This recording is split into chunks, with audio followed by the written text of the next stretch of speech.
there was no such thing as May Vela. There was no my own portfolio. So we just basically grew the management portfolio to a good level where I was making enough money to save to get my first Airbnb in my own portfolio, which is where May Vela was first started. And the easiest way I could do that was use some of my own funds and someone else's. So my first property was a JV.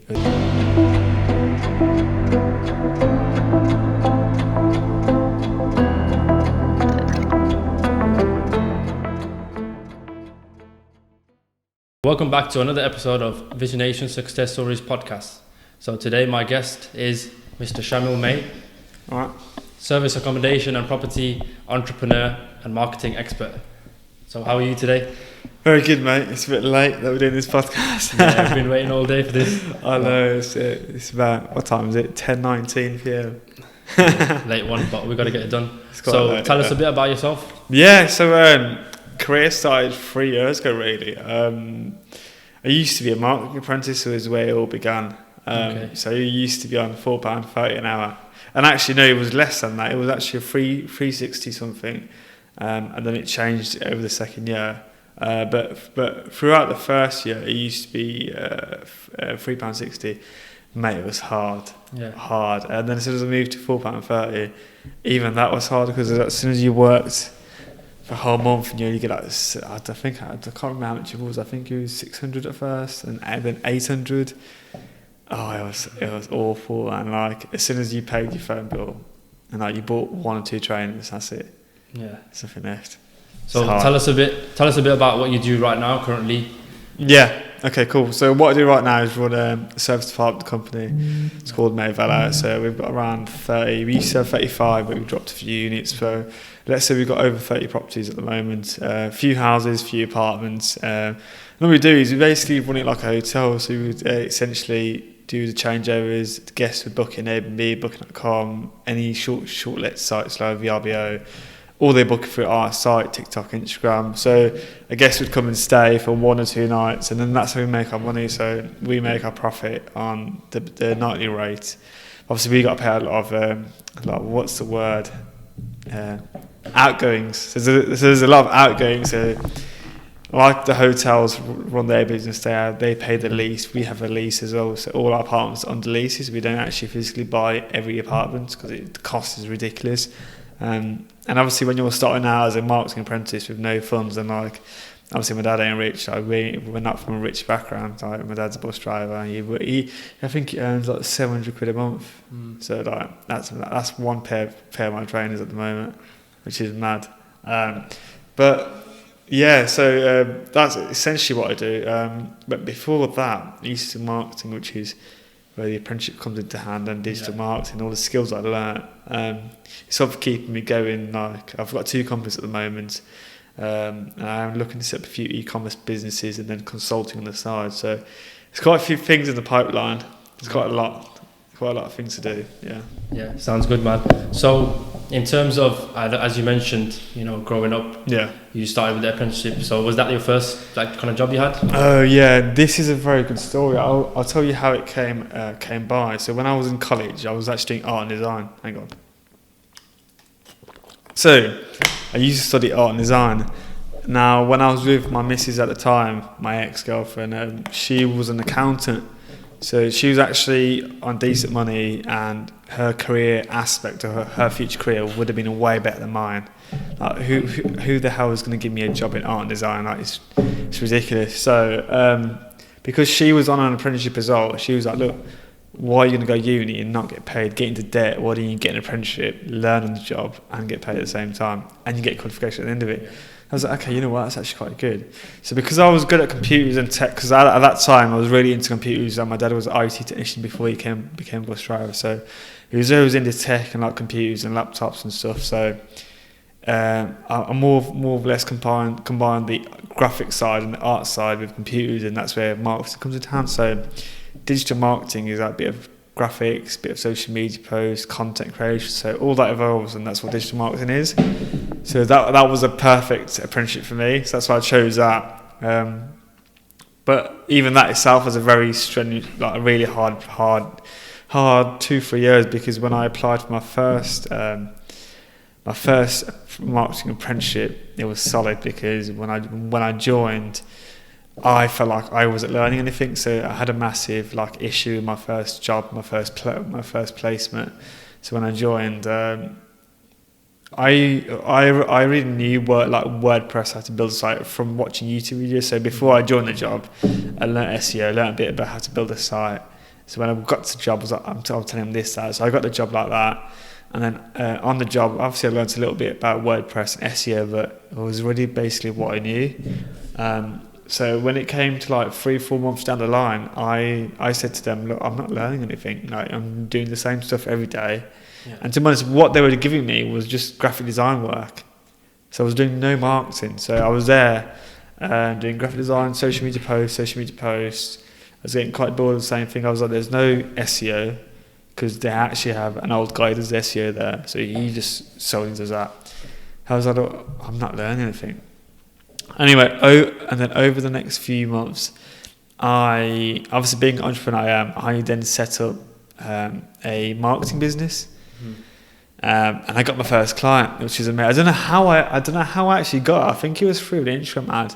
But anyway, I managed to get a first client, and I still remember the client. I won't say their name, but it was like a pregnancy thing where she's a midwife and she sells services. So anyway, what happened was because I had that client and she was paying me every month and I was making money, and then eventually I think it slipped out, or they must have found out somehow. But they were like, you can't run a marketing business and work for a marketing agency because what's the word? Conflict of interest. So that's when like it got really sticky at work. So they were like, I need to close the business down or leave your job. Yeah. But because I was so young, I think I was really young. I was 18, 19. I can't remember which year it was. It was bloody years ago. But I was a kid back then, so I was like, what the hell? So I was like, what the hell do I do? I don't want to close it. I don't want to lose her. I'm making money. Like, even though it was only £200-300 at the time, like, imagine being a kid, earning 600 quid and then making another £200-300 on the side just by doing. What I was doing for her was really, really good. I was doing social media posts for her, graphics, and then because I knew website work, I was doing that as well for her. Because she had no one else, she'd text me, "Can you do this? I'll pay you. Yeah. I'll do it all." But this is why I quit marketing. I'll tell you how. Anyway, I ended up leaving that job. I actually walked out, and because I was on a apprenticeship, the only way I could finish the job was to apply for another work placement. So that's where the second placement, I won't say the company name, but that's when this guy took me on because he saw something in me. Anyway, he took me on. I learned so much more there. I learned about business, SEO, more website, technical side, organic SEO, everything in business I learned from this guy and his company, which is the second placement. And the funny thing is, he's actually still my mentor, my business advisor, investor to this day. Which is actually mad to think about it. Like, how the hell is your ex-employer your mentor, investor? There's been points in my business where I've needed money and I've asked him, he's given it like that. So the trust there is very good. It's like a fatherly son sort of trust. So that's basically the long story short. So I went from art and design in college to marketing, digital marketing, and then from there I started a property management company and then started Mayweather. So that's long story short. Yeah. So just to touch on that a little bit more in terms of you growing up in a rough area in Birmingham, how was that? And I was adapting to that and being able to come out of the apprenticeship, get some experience, and then going on to build your own company, basically. Yeah, so you know what, growing up was tough as hell because when you're from like a really rough area, it's very hard because, to be honest, even the way I talk is very different compared to my brother or anyone else from my area. They all sound like the typical Asian lad. It's like, well, go on, bro, you good? Yeah. I sound completely opposite to them. So I feel like it's more who you surround yourself with. Plus my mindset's always been outside the box anyway, like especially when I was working for all these companies, like especially being on the bus home going there, I just feel so dirty, just even not sitting on the bus but coming back home in the same area, seeing the same shit, the same crap every single day, the same people in the streets, same lads on the corner not doing anything with their lives. So to be honest, it's quite hard to even like have that mindset of business and entrepreneurship. It's such a crappy, shitty area. But I guess that's your sort of drive to get out. But it was tough, to be fair. You've managed to start your company. So you started, was it Mayville you started first? No. So because I'm still a marketing apprentice, so the way it worked is when I was working at the second placement, because property and marketing doesn't mix and it's not a conflict of interest, I was able to set up that property company whilst working at the marketing company, and that's where the guy actually, my ex-boss, employer, whatever you want to call him, so he sort of said, that's fine, it's cool, like, follow your dreams. So he always sort of nudged me, and every time I made a mistake, I'm with on social media. So plus when you're quite young, you post silly stuff on social media, so sometimes I post swear words and stuff, and he's like, look, don't post that, it's not right, think of your brand. So he's always been there to guide me. Anyway, so the property management company came first, reason being, it's a lot of funds and money to start up what I did. So the way and I had no skills at the time. So I think the main question is, how did you start and how did you get into it? And I started off with a property management company. Mm-hmm. And the way I did that was, because I was good at SEO at the time, building sites. So I built part of my property. I managed to get that to rank for Airbnb management Birmingham. I think I ranked top 5 in Birmingham when I launched. So I was on the first page, and over the next few months, I ranked it from top. I think the first page from like 1 to 9 to all the way to 1. And it's still 1 to this day. Mm-hmm. It's been on 1 for like 2 years now. So if you used to Google that keyword, Airbnb manager Birmingham, I come up first. So that's how I got my first client. So I sort of blagged him away from my first one. So I was like, look, we manage quite a few. It's going good. The market's well. We could definitely take yours on. So I got the first one. And I actually remember what happened. So within my first week, we got our first damage. The reason why we got our damage was I never took any deposits. So we got our first damage, and they smashed the wall. It was a massive plasterboard. Because I was still working at a job, I was like, shit. But I told the landlord anyway. And to be honest, he was quite nice about it. He was like, yeah, sure, we'll get you patched. I'll get my brother to sort it. So he actually got his brother out to come here, patch it, sort it, paint it. And obviously I paid him from like whatever. So at that point, I basically said to the guys, I'm going to tell the police, I'm going to report it's criminal damage. So they sort of shit themselves and paid for the damage. Which they actually did. They actually paid 300 quid. I was like, you could have just saved the 300 quid and not smashed the wall. Anyway, from that day, I was trying to find a way to take deposits. But because I didn't have any softwares around at that time, so there was no channel manager at the time, there was a Taki, and Taki didn't have like deposit feature. What you see is you use my personal Monzo account. So what happened was, after like 2-3 years, not 2-3 months of using the Monzo to get guest deposits, refunded deposits, Monzo thought I was doing it for fraud, and they closed down my account. So imagine it was like £100 in, £100 out, 150 in, 150 out every time for people. So they thought it's fraud. They locked the account, and I'm still locked to this day. This is like 3-4 years later. I'm still locked. You haven't been able to change your account? They won't respond to emails. They won't open the account. They said no. So yeah, Monzo completely out the window. Even though it's a really good bank, all my friends are Monzo, but I can't do it. So I learned all my experience through managing someone else's apartment. Made the mistakes with theirs, and over time got better and better. I got my second one, learned more things, and I still have the second one, but I dropped the first one. I dropped it 3 months ago because with the way the market is going right now in Birmingham, the standard of apartments up to here, that one was at that point. When we launched it, it was amazing. But over the years, it looks older and grubbier until a point where it's just too old for the market. And it wasn't a city centre apartment, it was more like towards the airport. So we was getting a lot of bookings from like I think, is it the NEC, ICC, wherever it is, by the airport, NEC. Yeah, Resorts World. But because I took it on before COVID, where times were good, and any property you put on will give you money like that. Now, because we're still in that rough COVID period, there's no like tourists, it's very hard. So I gave that back a few months ago, but I've still got my second one. Yeah. That's quite interesting though, how like you need to adapt to the market, because you could have just kept that one. It would have probably made you a bit of money, but it's better to, you take on more properties. For example. Because otherwise you can just get left behind. Because what was happening was that property was giving us that property was giving us bad reviews.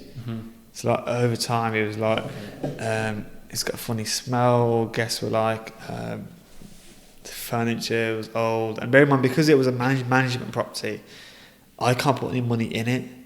Like I can go there replace the bed. I can't go there replace the sofa. So I can't do much work to it. So there's only so much I could do.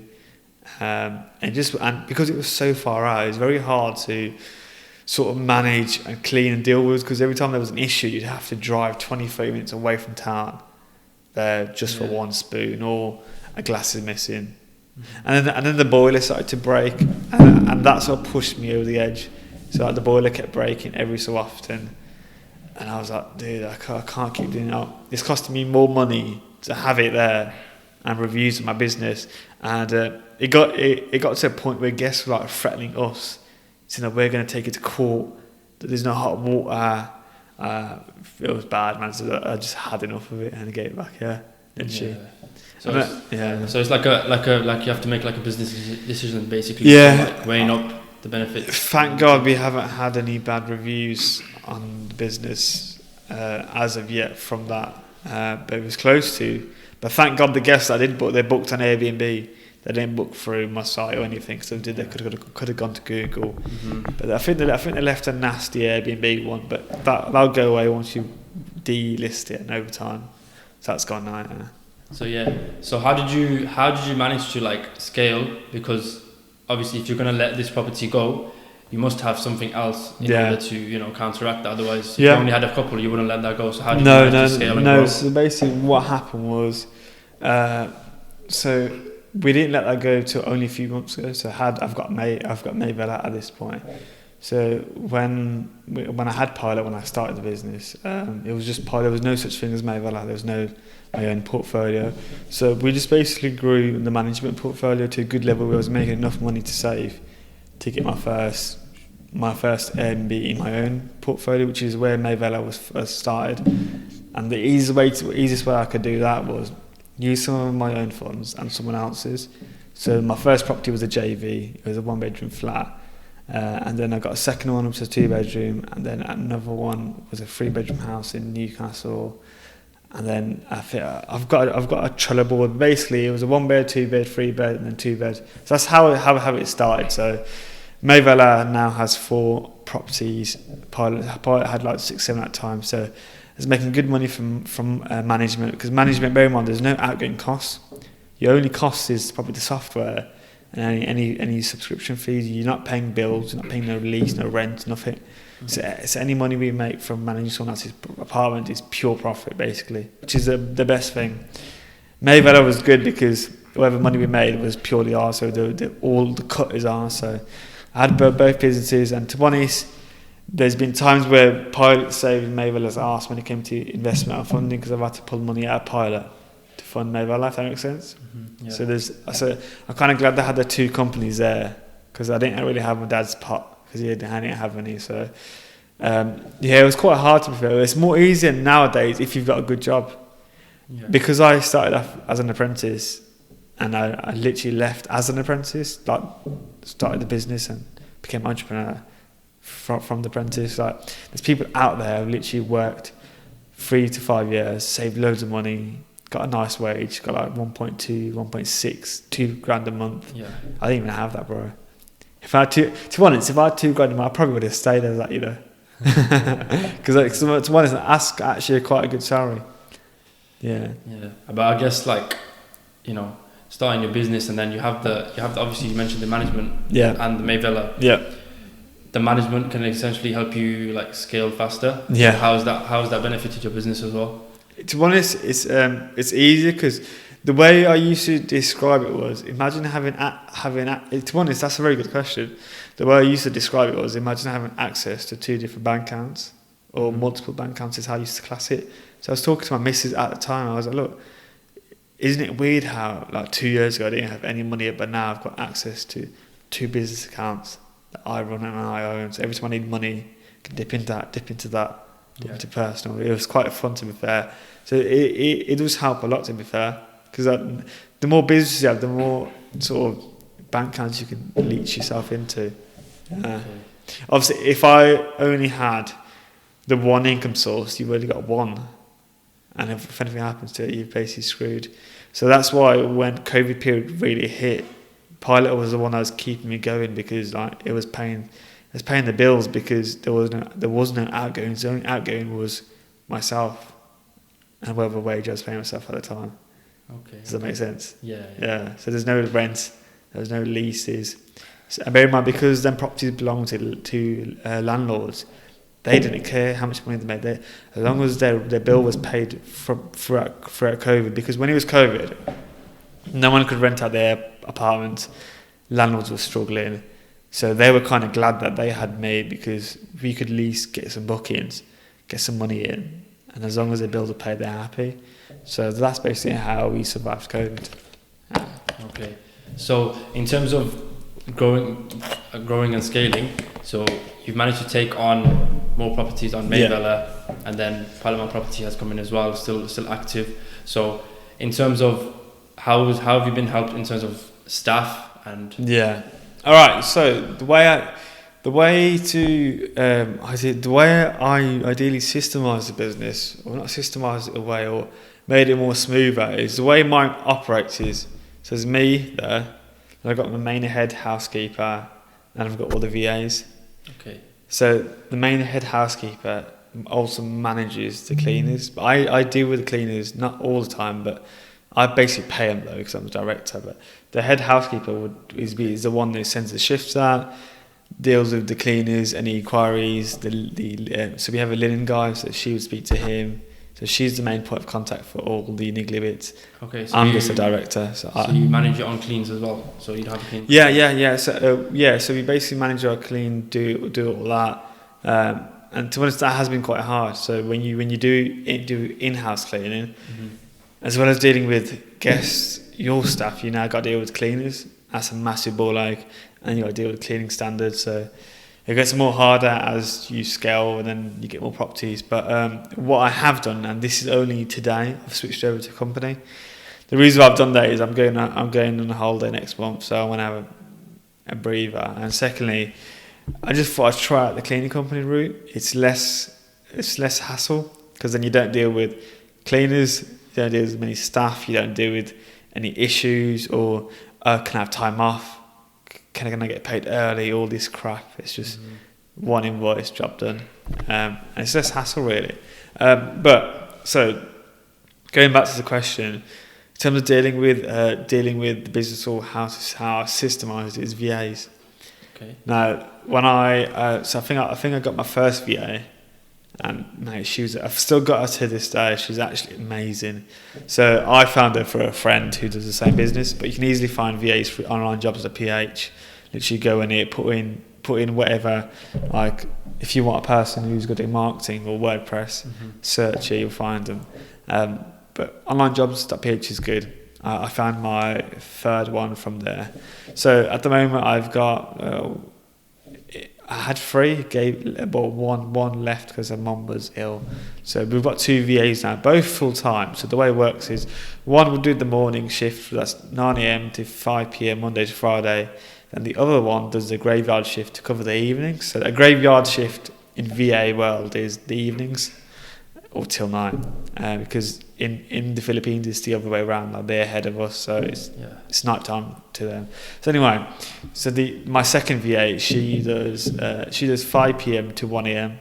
So that basically covers us 24/7 in a way. Yeah. Does that make sense? And that allows you to have more time to actually grow the business and do meaningful tasks. Yeah. So that's why I'm able to sit here and talk to you, and like I'm able to go out, and exactly why I'm going to go Bali next month and just literally chill and spend time there, because I've got VAs in the business. So the VAs, or the virtual assistants in the Philippines, they would be the ones to be running the business, speaking to the guests, dealing with inquiries, any issues. So it is quite good and bear in mind it's quite cheap. So where we go in the UK, when you hire a staff member, it's an absolute ball ache. National income tax, employees liability insurance. When you want to sack them, it's a long process. They can take you to court, sick pay, all this bollocks. With a VA, you don't get that. It's just you pay them straight away, PayPal, whenever they want. You agree the terms, because they're in a different country, the laws don't apply. So there's no like sick pay, there's no income tax, and none of that. So it's actually more better. Yeah. In terms of what's the difference in terms of, is there any difference in work ethic? If imagine hiring someone in the UK or wherever you are in the West, or hiring someone back in the Philippines. Yeah. So I would say the work ethic with a VA or a virtual assistant in the Philippines is way better than the UK staff members, I think. Reason being, UK staff members are quite what's the word? Ungrateful. Entitled. Yeah. Entitled. They're just snobby. Everyone in the UK seems that. I feel like it's the UK culture. It's just a bit wrong at the moment. Whereas in the Philippines, they're so loyal, they're hardworking, because they need the money to leave to support their family. Bear in mind, because it's a third. No, is it third world? Might be. I think I'm sure you know what I'm talking about. It's not as culturally rich and as modernised as the UK. If you know what I mean. There's no like minimum wage, all that crap. So they have to really work hard to survive and pay the bills. So they're literally working really hard to do the job for you, make sure they don't mess up, and get as many hours and shifts as possible. So they're more loyal, they're more hardworking, and honestly, they're so smart. Like, you literally teach them something, and they'll learn it and do it. Mm-hmm. It's fucking amazing. Like, the second VA I've got, who's the one that is joined, she joined me like 2 weeks ago. Fucking amazing. Like, she's so on board. There's been times where I've slacked, and I've not set tasks, or I've not. So we had a cleaning issue where stuff was going missing. She was telling me advice on how to sort it out. So yeah, there's always loads of things you can do, and I feel like VAs are actually very, very good. If you find the right ones, like if you find ones that want to help, want to get involved. Yeah. But yeah, do you know what? If anyone was to ask me, would I hire a VA again? Yeah, 100%. I'd hire 50, 100. I literally would. To be honest, every business I build now going forward, I will literally be hiring VAs. I swear to God. The only time I'll be hiring UK staff and is like if I need one. So I think my next business is going to be e-commerce. It's probably going to be like a handler, so someone who handles like shipping, postage, care checking. That's the only job, right? But apart from that, you don't need to hire a UK person for what? Why are you going to hire someone? Pay them 1.2 a month, 1.3. When you can pay someone 600 quid who works twice as hard, works a lot more hours. Yeah. Come on, mate. Yeah, definitely. You know what I mean? Mental. So yeah, obviously the VAs, as you mentioned before, they've helped you be able to come and, like, for example, on this podcast, or spend time away with your friends, family, even go on holidays.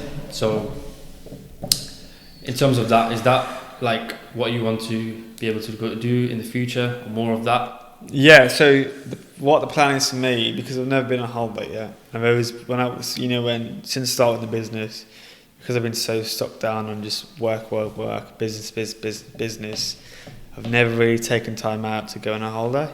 Because I've always thought, oh shit, what happens if I do go out? Yeah. But now that I've got the staff in place, the structure, like the cleaning company, the head housekeeper, everything's all structured in a way now where if I leave, the business still runs. So that's why I'm going Bali next month. So I want to go Bali, explore different countries, go to Bali, New Zealand, Thailand, Greece, Egypt, visit all these countries. And because of my income and like the way the business is, I'm able to do that. Mm-hmm. Whereas if I was still the marketing apprentice or even working in the marketing agency, I would only have 2 weeks a year for holiday, and that's it. Yeah. And the weekends. So yeah, it's given a lot of freedom.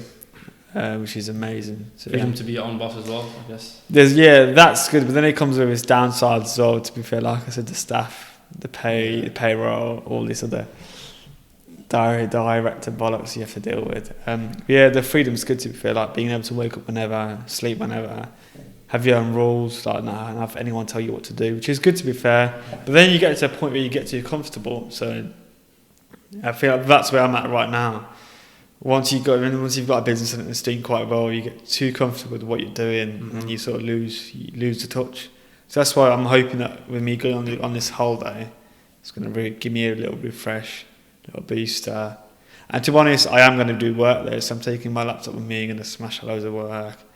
Maybe starting a business there, like consulting. The list is endless. If I could do it from my bedroom, starting my villa and starting part of my property, sat in my bedroom in a little rough area, sure I can do is set in Bali in a nice big fat villa with blue seas. Yeah.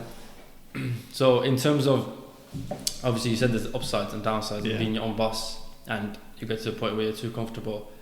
However, what would you advise, for example, one of our listeners today, what would you advise someone that's starting their own business or looking to, they're doing their 9-to-5 job, for example, and they're looking to come into a business or side hustle, for example, what would you advise them? What's the most important aspect you think that you had and you would tell someone that's starting now? Yeah, so what I would say to anyone who is starting a business, try and stay in your job as long as possible, which I didn't do, and I made the mistake of doing.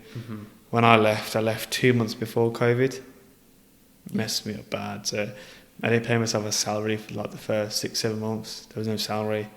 Swear to God, no salary at all.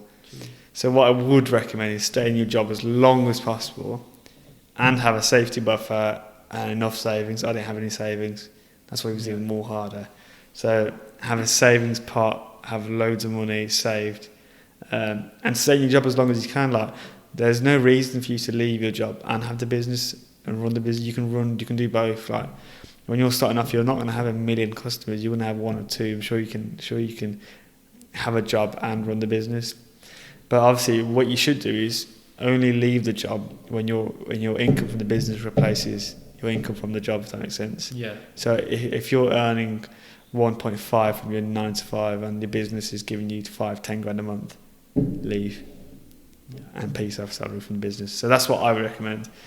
And it's safer, especially when it comes to like loans or like a property. You need to have like 3 years worth of history or like payment checks, and the only way you can do that is if you've got money coming in. So yeah.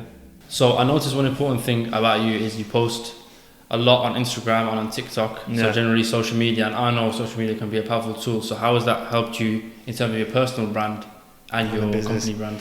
Very, very good question. To once I'm going to start off with TikTok, the best platform out there.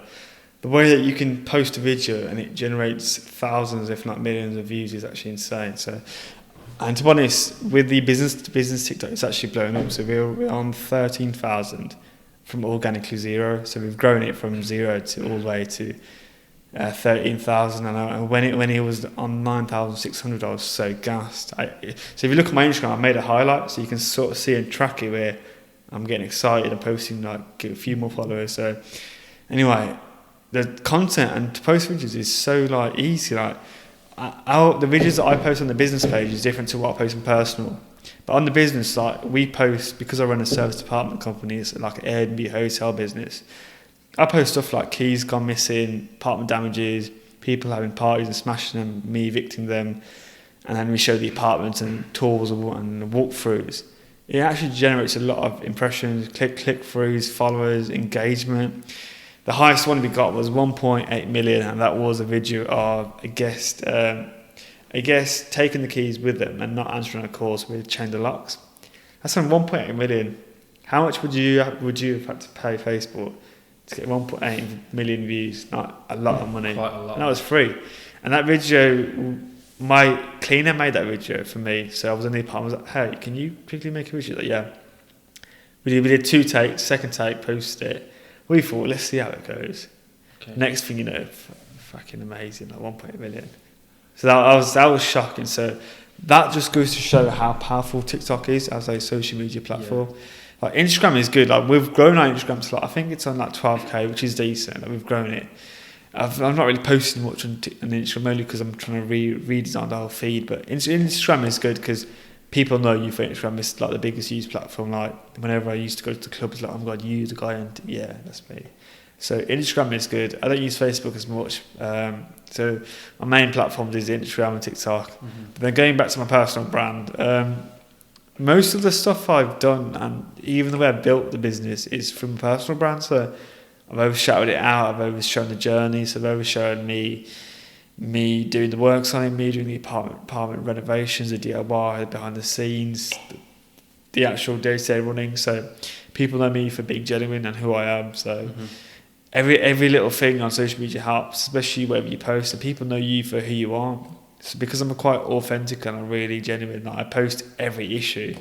Sometimes it's bad, sometimes it's good, because like sometimes I may post stuff that other people wouldn't post because it's too much. So sometimes I would post a chat with a guest who's an absolute Karen. Some people find it unprofessional. I find it, look, that's an absolute Karen. Like they've checked into the apartment, they've stayed, and now they want a refund once they've stayed and left. Oh, that's a Karen, yeah. So again, it all depends on the person. Because I'm quite young, I can get away with certain things. I take a 40-year-old can't. So yeah, social media is quite strong. It can help in so many ways. Like it's helped us to grow our business. We've got loads of customers. We've got loads of direct bookings. Direct booking is where they book for your site and not on airbnbbooking.com. So we get loads of them all through Instagram, TikTok, and the brand is recognised. We don't run ads. We haven't run any ads. So imagine all this is completely free. Paid no ads. Yeah. To be honest, the only reason I haven't done ads is because my Facebook account's manager's blocked. It won't let me make an ad. Okay. So even though I wish I want to make an ad, I can't. I'll probably sort it soon, but I can't make any ads. Yeah. So I mean, that sounds like it's like a win-win situation in terms of you've got the knowledge and you've got the experience of the company and of the business, property, service accommodation, wherever it is. And then you're like, you say it's free for you, but then you're also giving out information for free, so it's benefit for both the viewer, which is why you get more viewers. Yeah, it's a bit of both, because on the business page I basically share what actually goes on behind the scenes. Yeah. Whereas no other company, no other hotel would share it. Yeah. Have you ever seen a hotel share what happens when guests do steal keys, or when they do smash an apartment, or when they try to do fraudulent bookings? No hotel is showing it. So because we're like the first sort of like hotel apartment company on the scene to show what happened behind the scenes, it's sort of blown up like the TikTok and the views, and it's creating some really good engagement. So one question I really wanted to ask you was, I noticed on your social media you post a lot about your Amex. Oh yeah. So why is that? Yeah, so the Amex, so I use it every single day for every daily purchase. But one thing you can also do is when you have business subscriptions to like Netflix, any accounting software, any sort of software you use, stick it even Canva, stick it on the Amex and you get points. For every pound you spent, you get a point. Okay. So over the period or over like the year, you'll rack up enough points. So far, I think I've had mine 6-7 months and I made like £900 back in points. Okay. And them points are like, I can use towards flights, anything really. I can convert it to Amazon vouchers. But the best thing about it is, like, imagine buying something worth $2,000 and not having to pay it back till like 50 days later. Or I think it's 59, whatever the day it is. I think there's a certain period, but let's say it's 50. I can't remember what the day is. But let's say you buy something for your business for $2,000.